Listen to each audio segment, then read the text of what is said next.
मैं डॉक्टर मनीराम मीणा, सहायक आचार्य समाजशास्त्र एसएमबी गवर्नमेंट पीजी कॉलेज नाथ द्वारा आप सभी छात्रों का हार्दिक स्वागत और अभिनंदन करता हूं एवं यूट्यूब पर देखने वाले सभी विद्वान साथियों का तहे दिल से हार्दिक स्वागत, अभिनंदन और प्रणाम करता हूं। आज का हमारा टॉपिक है संस्कृतिकरण का अर्थ, परिभाषा एवं विशेषताएं, जो एम.एन. श्रीनिवास, योगेंद्र सिंह एवं अन्य विद्वानों के द्वारा इस प्रकार से है। वैसे संस्कृतिकरण की अवधारणा एम.एन. श्रीनिवास की अवधारणा है, जो इस प्रकार से है। जाति व्यवस्था के अंतर्गत ब्राह्मण जाति की स्थिति सर्वोच्च एवं सर्वश्रेष्ठ मानी जाती है एवं कुछ अस्पृश्य जातियों को निम्न माना गया है। जाति व्यवस्था के इन दो छोरों के मध्य सैकड़ों हजारों एवं जातीय समूह पाए जाते हैं, जो अपने आप को देश के विभिन्न भागों में एक दूसरे से उच्च और निम्न मानते हैं। जातीय समूह के रूप में अपनी स्थिति को ऊंचा उठाने अथवा किसी उच्च जाति के सम्मान प्रतिष्ठा प्राप्त करने की दृष्टि से यहाँ निम्न एवं मध्यम स्तर की जातियों में किसी उच्च जाति या जातियों के जीवन के तरीके या संपूर्ण जीवन विधि के अनुकरण करने की प्रवृत्ति पाई जाती है। और इस स्थिति को व्यक्त करने हेतु डॉक्टर एम.एन. श्रीनिवास ने संस्कृतिकरण का नाम दिया है। दक्षिण भारत के कुर्ग लोगों के सामाजिक व धार्मिक जीवन के विश्लेषण में प्रोफेसर डॉक्टर एम.एन. श्रीनिवास ने संस्कृतिकरण शब्द का सर्वप्रथम प्रयोग किया था। एक अवधारणा के रूप में इसका प्रयोग परंपरागत भारतीय सामाजिक संरचना व सांस्कृतिक गतिशीलता की प्रक्रिया का वर्णन करने के लिए भी किया गया था। मैसूर के कुर्ग लोगों का अध्ययन करते समय डॉक्टर एम.एन. श्रीनिवास ने पाया कि निम्न जातियों के लोग ब्राह्मणों की कुछ प्रथाओं को अपनाने तथा अपनी स्वयं की प्रथाओं जैसे मांस खाने, शराब का प्रयोग एवं पशु बलि आदि छोड़ने में लगे हुए थे। उनका ऐसा करने का उद्देश्य जातीय संस्करण की प्रणाली में अपनी स्थिति को ऊंचा उठाना था। वे ब्राह्मणों की भोजन संबंधी आदतों, उनकी वेशभूषा तथा कर्म कांडों को जीवन पद्धति का अनुकरण करके जातीय संस्करण की प्रणाली में एक दो पीढ़ी में उच्च स्थिति को मांग प्रस्तुत कर सकें। गतिशीलता की इस प्रक्रिया का वर्णन करने के लिए एम.एन. श्रीनिवास ने प्रारंभ में ब्राह्मणीकरण शब्द का प्रयोग किया था, लेकिन बाद में उसके स्थान पर एम.एन. श्रीनिवास ने संस्कृतिकरण शब्द का प्रयोग करना शुरू कर दिया था। संस्कृतिकरण की परिभाषा इस प्रकार से है। एम.एन. श्रीनिवास के अनुसार संस्कृतिकरण की परिभाषा,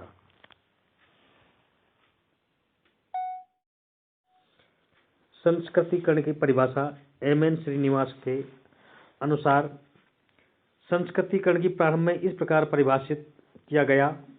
एक निम्न जाति एक या दो पीढ़ियों में शाकाहारी बनकर मद्यपान को छोड़कर तथा अपने कर्मकांड एवं देवगण का संस्कृतिकरण कर संस्करण की प्रणाली में अपनी स्थिति ऊंची उठाने में समर्थ हो जाती है। संक्षेप में जहाँ तक संभव था, ब्राह्मणों की प्रथाओं, अनुष्ठानों एवं विश्वासों को अपना लेती है। साधारणतः निम्न जातियों के द्वारा ब्राह्मणों जीवन प्रणाली को प्राय अपना लिया जाता है, यद्यपि सैद्धांतिक रूप से वह वर्जित था। Professor M N. श्रीनिवास ने अपनी इस परिभाषा में बाद में चलकर संशोधन किया और इसे पुनः परिभाषित करते हुए लिखा है, संस्कृतिकरण वह प्रक्रिया है जिसके द्वारा कोई निम्न हिंदू जाति या कोई जनजाति अथवा कोई अन्य समूह किसी उच्च और प्राय दृढ़ जाति की दिशा में अपने रीति रिवाज, कर्मकांड, विचारधारा और पद्धति को बदलता है। सामान्यतः ऐसे परिवर्तनों के बाद निम्न जाति जातीय संस्करण की प्रणाली में स्थानीय समुदाय में उसे परंपरागत रूप से जो स्थिति प्राप्त है उसे उच्च स्थिति का दावा करने लगती है। सामान्यतः बहुत दिनों तक, बल्कि वास्तव में एक दो पीढ़ियों तक दावा किया जाने के बाद ही उसे स्वीकृति मिलती है। संस्कृतिकरण की पहली परिभाषा की तुलना में दूसरी परिभाषा अधिक व्यापक है, क्योंकि इसमें संस्कृतिकरण के केवल ब्राह्मणवाद के आदर्श को ही नहीं बल्कि अन्य आदर्शों को भी सम्मिलित किया गया है। संस्कृतिकरण की विशेषताएं इस प्रकार से हैं। नंबर 1 है, संस्कृतिकरण का संबंध निम्न जातियों से है। संस्कृतिकरण की विशेषताएं निम्नलिखित हैं, जो इस प्रकार से है। नंबर 1 पॉइंट है, संस्कृतिकरण का संबंध निम्न जातियों से है। जब निम्न जातियां दृढ़ जातियों या प्रभु जाति यानी डोमिनेट कास्ट की प्रथाओं, परंपराओं, देवी देवताओं एवं जीवन शैली को अपनाकर जाति संस्करण में ऊंचा उठने का प्रयत्न करती है, तो उसे संस्कृतिकरण कहते हैं। Professor M N. Srinivas. Second point है, संस्कृतिकरण सामाजिक गतिशीलता को प्रकट करने वाली प्रक्रिया है। यह संस्कृतिकरण करने वाले जाति में केवल पदमूलक परिवर्तन यानी पोजिशनल चेंज को प्रकट करती है, न कि संरचनात्मक परिवर्तन को। अर्थात संस्कृतिकरण करने वाली जाति अपने आसपास की जातियों से ऊपर उठ जाती है और दूसरी नीचे आती हैं, परंतु ये सब एक अलग सोपान में ही होता है। स्वयं व्यवस्था में कोई परिवर्तन नहीं होता है।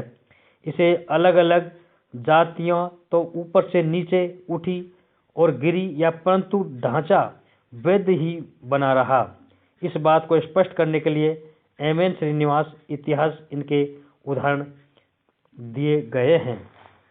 नेक्स्ट पॉइंट है नंबर 3, संस्कृतिकरण केवल हिंदू जातियों तक ही सीमित नहीं है, बल्कि जनजातियां तथा अर्ध जनजातियां समूह में ये प्रक्रिया भी पाई जाती है कि जैसे पश्चिम भारत के भीलों, मध्य भारत के गोंडों तथा ओराव तथा हिमालय के पहाड़ी लोगों ने हिंदुओं की जीवन पद्धति का अनुकरण करने का पूरा प्रयास किया। जो जनजाति संस्कृतिकरण करती हैं वह धीरे धीरे एक जाति होने का दावा भी करने लगती है और अपने आप को हिंदू मानने लगती है। स्पष्ट है कि न केवल निम्न जातियां बल्कि जनजातीय एवं अर्ध जनजातीय समूह में भी दृढ़ जातियों की जीवन पद्धति को अपनाने का प्रयत्न किया जाता है। नेक्स्ट पॉइंट है नंबर 4, संस्कृतिकरण की प्रक्रिया का संबंध किसी एक व्यक्ति या परिवार से नहीं है, बल्कि एक समूह से है। यदि कोई अकेला व्यक्ति या परिवार के ऊपर ही और गतिशील होता है तो उसके लिए अपनी बेटी के लिए बहुएं, बेटों के लिए बहुएं और बेटियों के लिए वर प्राप्त करने की कठिनाई पैदा हो सकती है। अतः संस्कृतिकरण एक व्यक्ति तथा परिवार द्वारा न किया जाकर एक समूह द्वारा किया जाता है। नेक्स्ट पॉइंट है संस्कृतिकरण के कई आदर्श हो सकते हैं। एक निम्न जाति ब्राह्मण, क्षत्रिय, वैश्य अथवा किसी अन्य प्रभु जाति को आदर्श मानकर भी उसके रीति रिवाजों, प्रथाओं, खान पान और जीवन शैली को अपना सकती हैं। फिर भी एक जाति के लिए अपने ऊपर जो जातियां आदर्श होती हैं जिससे उसकी सबसे अधिक समीपता होती है, वो भी संस्कृतिकरण के उदाहरण माने जाते हैं। नेक्स्ट पॉइंट है जब किसी जातीय समूह का संस्कृतिकरण होता है तो वह किसी उच्च जाति की प्रथाओं और जीवन पद्धति को ही नहीं अपनाता, बल्कि संस्कृत साहित्य में उपलब्ध कुछ नवीन विचारों एवं मूल्यों को भी स्वीकार कर लेता है। साथ ही संस्कृत के धर्म ग्रंथों में पाए जाने वाले शब्दों जैसे पाप पुण्य, धर्म कर्म, माया, संसार और मोक्ष आदि का प्रयोग भी उस समूह के सदस्यों की बातचीत से होने लगता है। संस्कृतिकरण की प्रक्रिया एक सार्वभौमिक प्रक्रिया है जो भारतीय इतिहास के प्रत्येक काल में दिखाई देती है।